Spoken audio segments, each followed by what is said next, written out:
Daha belə bir maraqlı suala baxaq. Deməli, burada deyir, eyni qida zəncirinin müxtəlif halqalarını təşkil edən canlı qruplarının biokütlələri verilmişdir diaqramda. Diaqrama əsasən qida zəncirində ikinci dərəcəli konsumenti istəyir ki, hansı rəqəmlə göstərilmişdir. Deməli, qida zəncirində gəlir birinci yerdə produsent, sonra birinci dərəcəli konsument, sonra ikinci dərəcəli konsument və ardıcıllıq olaraq.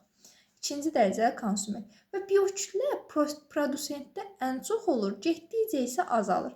Baxırıq burada ən çox biokütlə hansındadır? 5-cidədir. Deməli, bu produsentdir.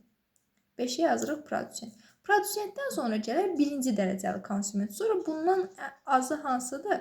İkinci şəkildə. Deməli, bu birinci dərəcəli konsumentdir. Bundan az artıq olacaq ikinci dərəcəli konsument. O da gəlir düşür diaqramda üçüncü hissəyə. Bu da olur ikinci dərəcəli konsument. Ona görə cavab burada A bəndi 3.